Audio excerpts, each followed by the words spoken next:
Good day and welcome to the Tuesday edition of Sport Rap. This is Jesse Jackson Kauraitha, your host for today.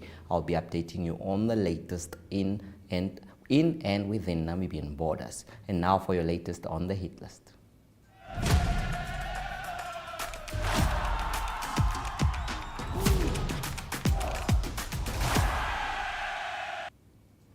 We will start off with some football news there. The Brave Warriors coach Collin Benjamin has lauded his side for beating Lesotho 2-1 in the Cosafa Cup tournament in Gqeberha yesterday.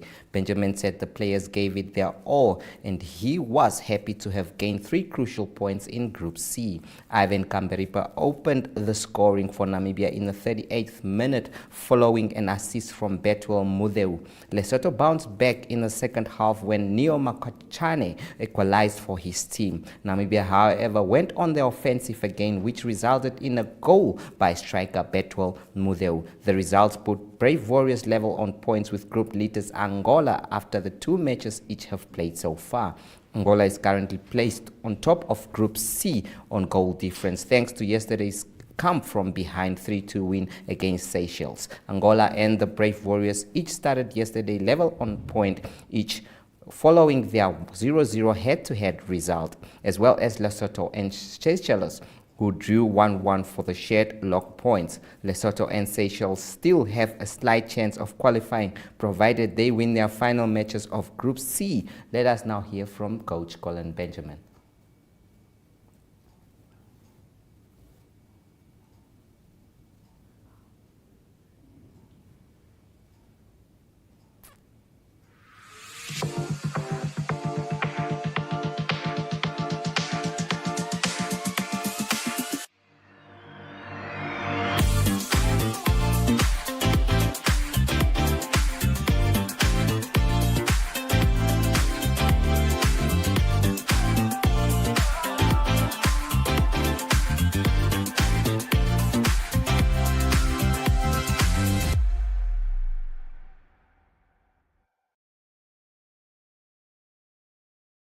All right.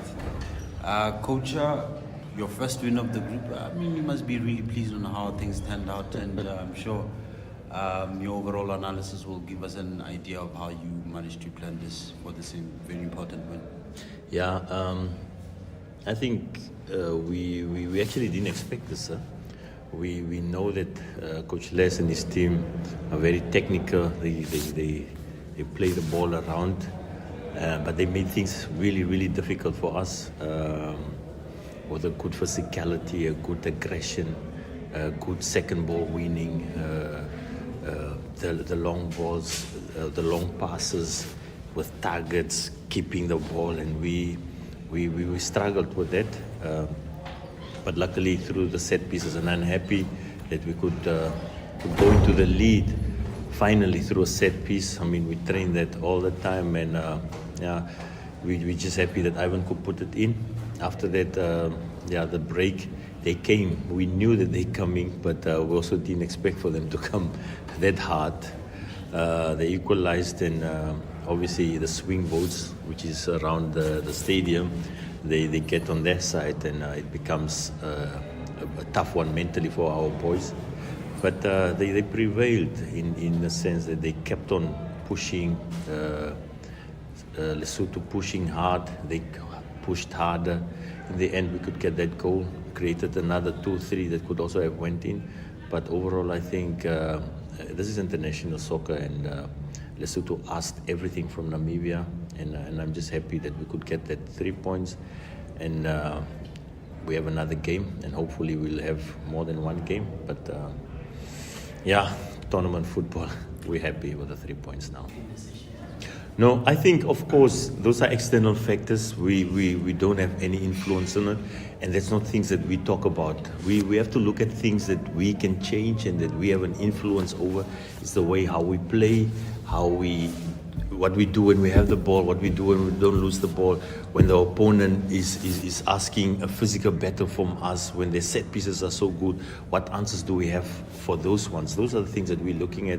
The other things, I think, as Namibia, we're always up against something, so we don't even look at that. We move.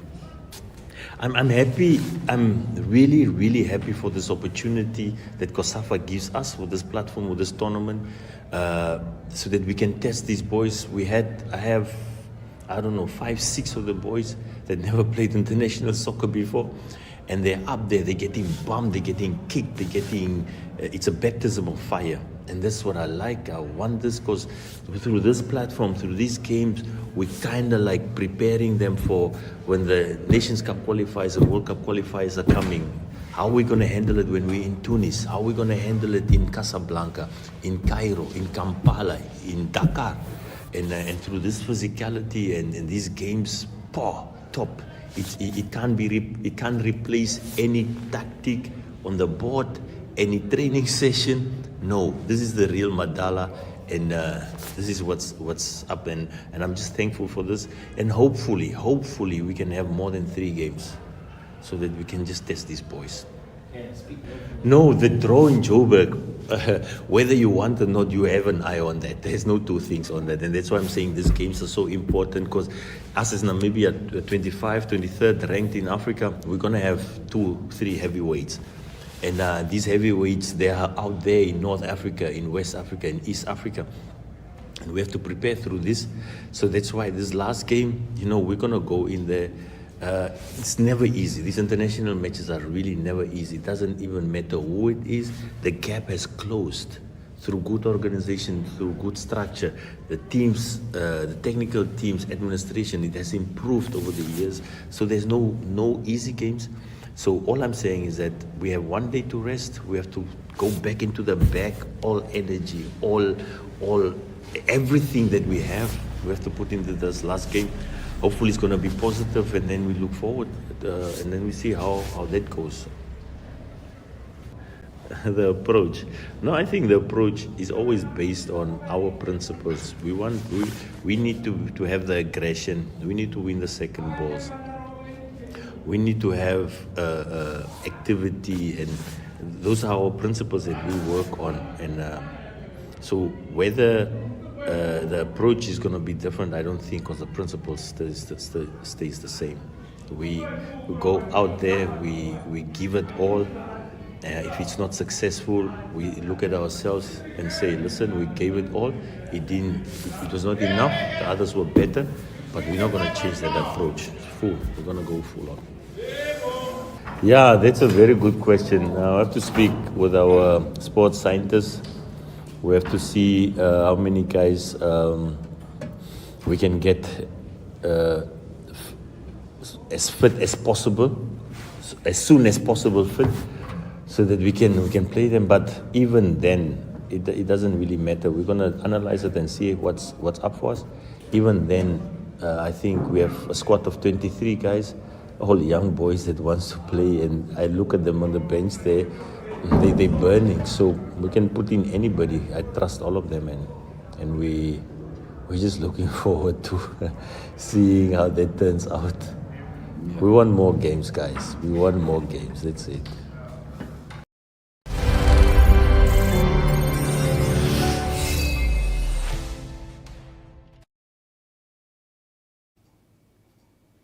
And that was Collin Benjamin. And on to more football news, a bit sad indeed. That is the Cosafa tournament that was supposed to be hosted in Namibia will not be hosted in Namibia anymore. Namibia Football Association President Robert Shimoshili has described the situation of not having suitable facilities to host the Under-17 Cosafa tournament as a mess after the country was stripped of the rights to host the tournament. Cosafa Council of Southern African Football announced that they have awarded Mozambique the rights to host the next Boys Under-17 tournament coming up during December, after Namibia failed to provide suitable facilities for the tournament to be played at. This decision was a U-turn from the initial assignment that was given to Namibia earlier. The focus has now been shifted towards Mozambique as the host country. And now on to some rugby news. Indeed, there is a festival in town. That is day 2 of the 2024 edition of the Namibia Youth Rugby Festival will see 7 under-19 school teams in action. The tournament, hosted at the Trustco United Field in Colombia, once again features 4 visiting schoolboy teams from South Africa, including Pearl Boys High, winners of the 2023 edition. The event kicked off yesterday with late afternoon matches pitting 3 Namibian schools against South African opposition, namely Gqeberha from Rehoboth versus Pearl Boys High, followed by Windhoek High School versus Stellenbosch, followed by HTS versus UXI Western Province Academy. On to some other news now. The annual Namibia Sports Awards was launched today, that is at the Namibia Sports Commission head offices. This event will take place on 23 November this year. Our reporter Brian Munango was at the event and has compiled this for us. My name is Magic Nyambe and I'm the NASA Project Director for this year. This year's Namibia Annual Sports Award officially marks 2 decades of sporting excellence. Can you believe it? 20 years of celebrating sports. I think we deserve a round of applause, right? So therefore, this year's edition is aimed to honor the journey of sports excellence by celebrating 20 years of passion, 20 years of dedication, 20 years of love for sports. We wish to journey this year's 20 years to celebrate the legacy of sports, not just the athlete, but the team that works behind. And these are the athletes, the coaches, the administrators, the referees, regulators ourselves, of course, the media, what will we do without you, the commentators in action, the journalists on the field. Looking at the past 20 years and highlighting those that made it possible. With this said, I hereby officially announce the order of events that will lead up to the day of the main event. The opening of the nominees. Nominations will open this coming Friday. Yes, Friday, the 5th of July 2024. And we will allow a period of 2 months before the closing of the nominations, which will take place on the 20th of September. Therefore, we appeal to our national federations that let's abide by the timeline. It opens on Friday and it will close on the 20th of September. That gives us exactly 2 months to submit the nominations. After the nominations have been submitted and the closure, we will to follow from the Sports Commission's side, we will submit the file to the judges on the 26th of September. Therefore, after the 20th of September, we will have no window to open up for late nominations because on the 26th of September, we need to submit the file to the judges.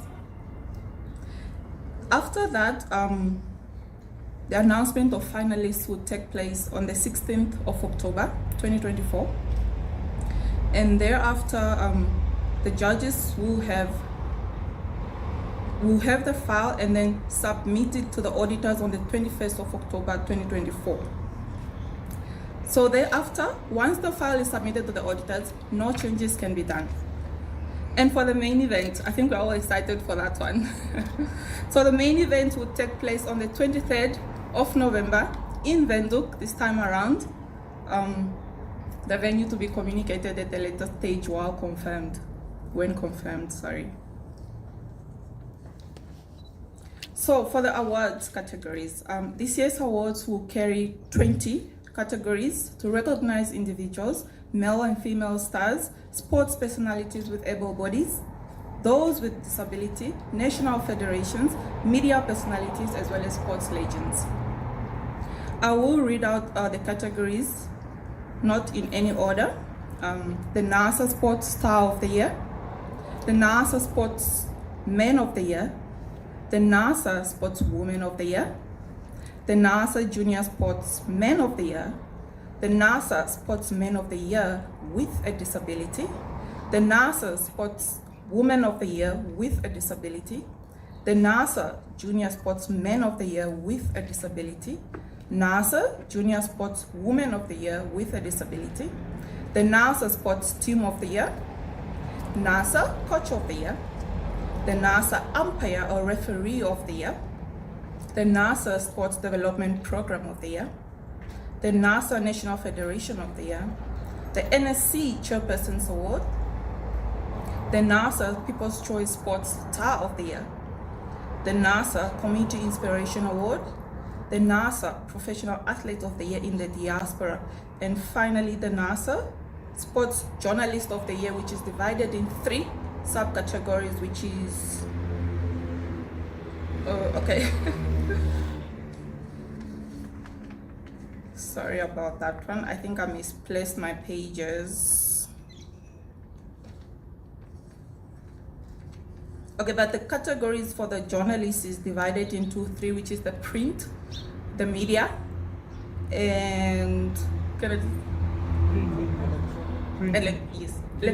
digital, and digital. Apologies for that. Okay, so that, and also we have got the last one, which is the NASA. I don't know what happened to my pages. Is it the legend?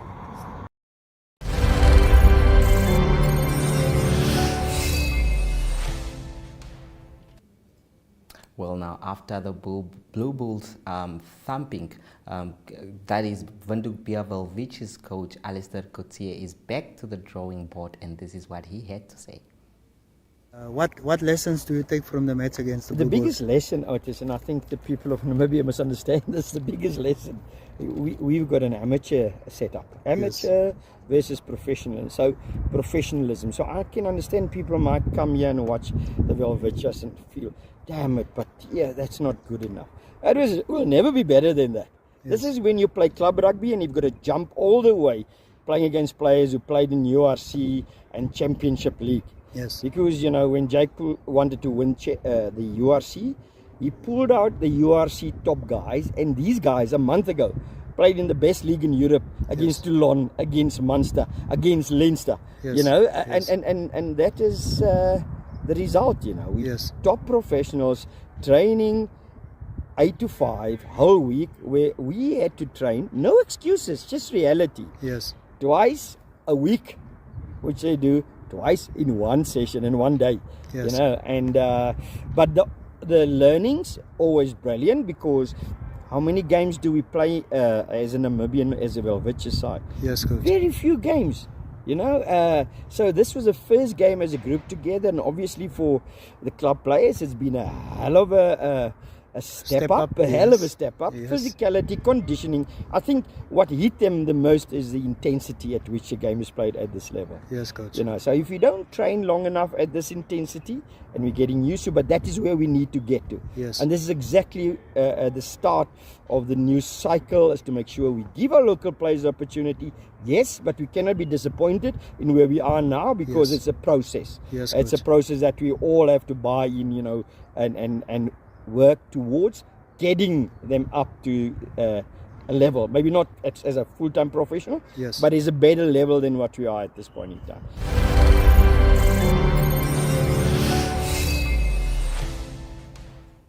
That was Coach Alistair Coetzee. We'll now go for a short break, and after that we'll be back with a spotlight. Today we are going to learn how to bake.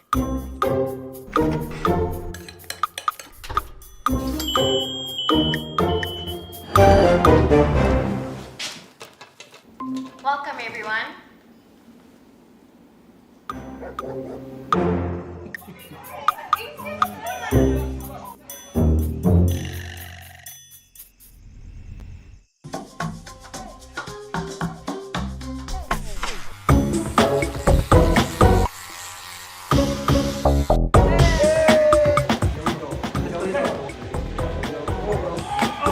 Things may not always go as planned, but our technology doesn't fail. Join Paratus today. Paratus, always prepared.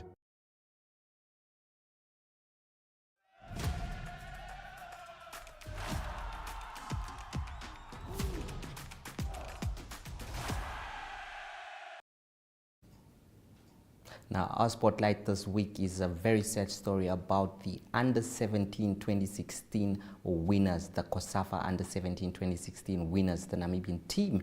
These players claim that they have not been rewarded anything ever since that time, and many have resorted to quitting football after life has become very difficult. Now let us hear from their captain at the time, Elderly Morgan, who spoke really sadly about the situation. Morgan, you guys are here at the ministry. Maybe can you give us a brief that is overview of what are you guys doing here? We are here actually because we are playing Cosafa. We won the cup. As we came there, we were promised certain things. How we were supposed to get rewards and things, but they never came through, and we never got transport. Even like players which were outside the region to go home, or certain things never came through. But we are still here now waiting, or I don't know now. Okay, it's 8 years now since you guys won Cosafa. What has been communicated? They just say that we must wait and open accounts and just like hope for the best, like they will come through. But since now 8 years we are waiting. Some of us are now fathers of two, but yeah, we are still fighting now. And looking at it, when you guys came to the ministry, what did they tell you? They told us that we'll take the letters to the bigger people in the ministry so they can come back to us and show us or guide us which way or how to go or what's the next step from here on. As a winner of the Cosafa Cup, you are a footballer. Are you currently, after all this, are you still engaged in football, or you have let it go? I let it go because I saw how we are struggling in the field, so I let it go. Now I'm working currently at PG classes, so we have my kids and stuff. Now you must do with family stuff now.